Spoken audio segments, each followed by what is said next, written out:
It's so stupid, it's positively brilliant. The Brilliant Idiots Podcast.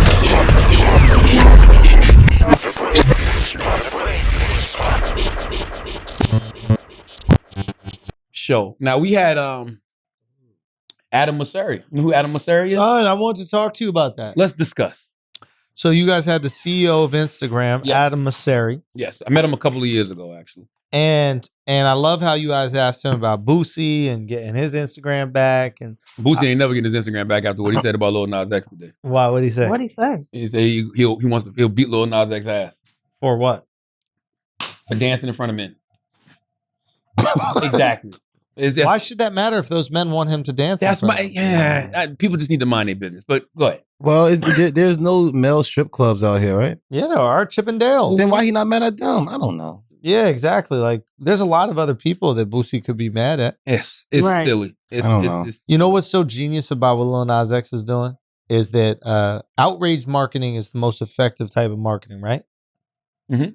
Like, that's how you get eyeballs quickest to anything because it's something people are passionate about. And if people are passionate about something, they're going to talk about it. Mm-hmm. I don't think he's sparking. I don't think he's trying to spark outrage. No, not necessarily.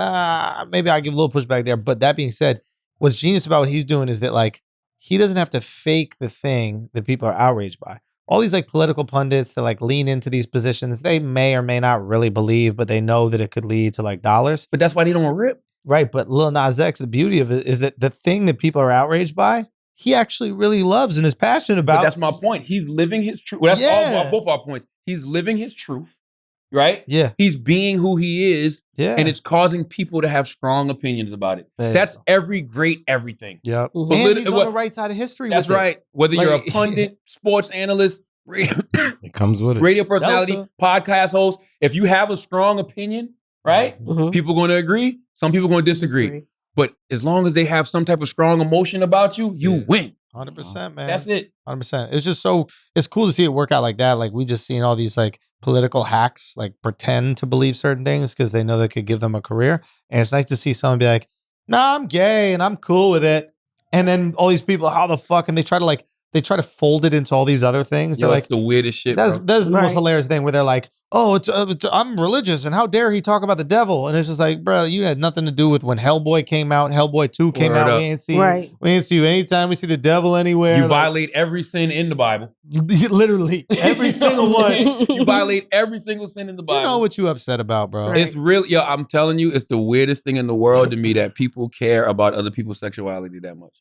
I hear heterosexual men talk about who gay men are sleeping with more than I hear gay men talking about who they fucking.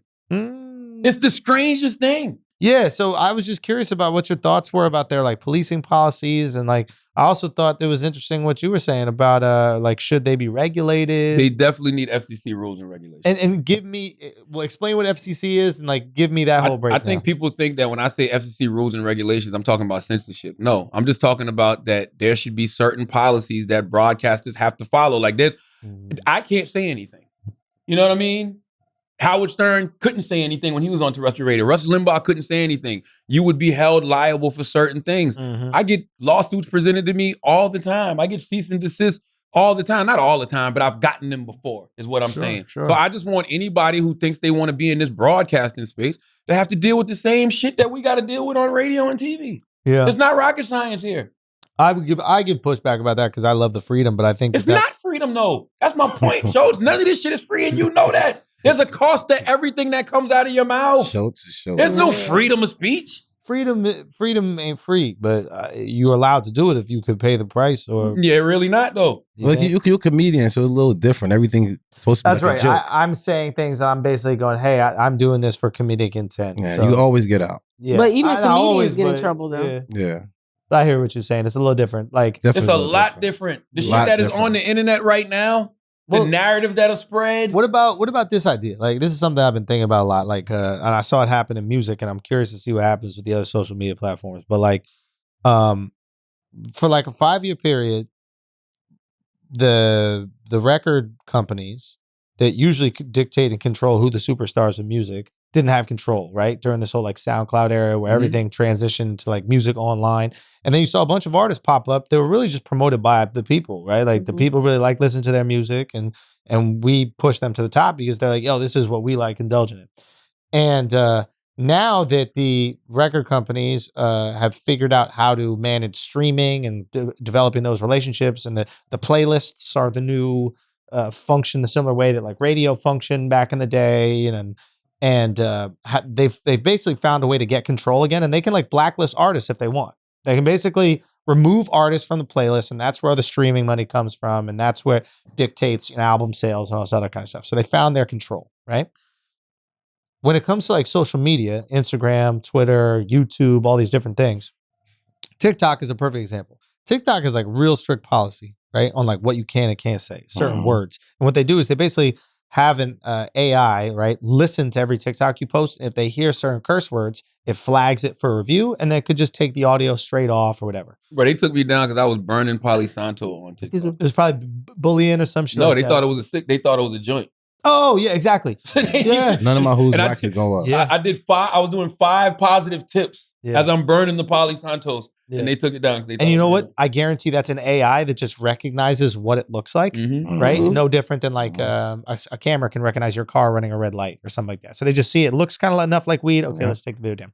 So my concern with TikTok, right, is TikTok right now is the fastest place to grow your audience because the algorithm is so robust. Like if a video really works on TikTok, that shit can do millions of views. You notice that your shit video goes viral every few weeks. It's unbelievable, right? Unbelievable. So if a creator wants to get attention, they're going to work within these rules, much like back in the day with TV. If we want to be funny on TV, we got to work within the rules of TV. We can't use certain curses, whatever.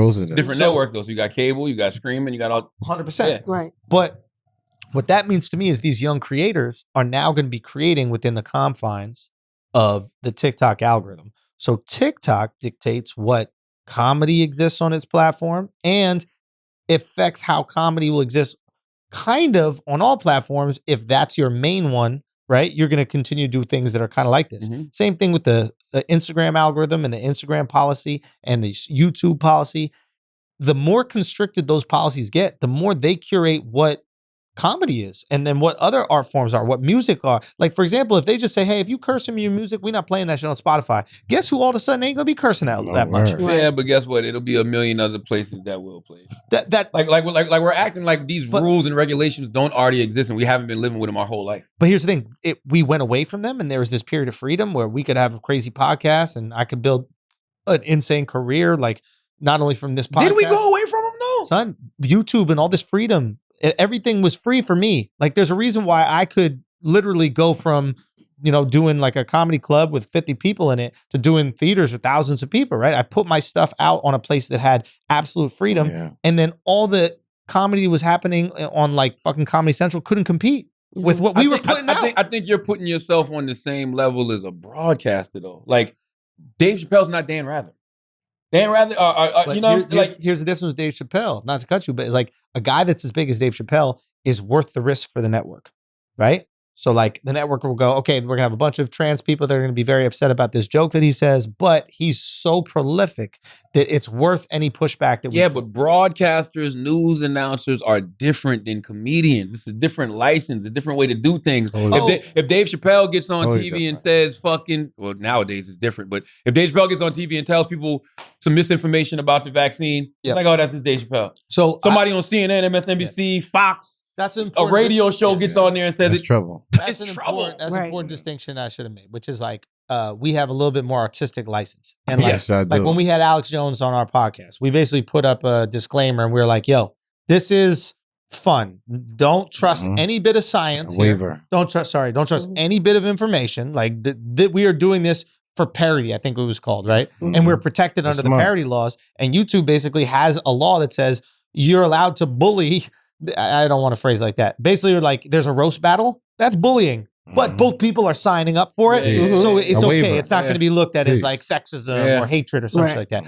I guess I'm saying is, and I'm curious what your guys' thoughts about this, is like, at least for comedy, because that's the thing that's nearest and dearest to my heart, is like, how much will these algorithms and what they say is okay and not okay to say affect how the comedy of the future is portrayed. I don't think it affected at all because comedians and musicians, they'll always, first of all, you should just go create whatever art you want to create. That's number one. And there'll always be a platform for it. We're acting like it's not uncensored platforms. I'm talking about specifically FCC rules and regulations for broadcasters. Yes. Because the misinformation is what's ruining the society right now, not the comedians. But are we broadcasters now here?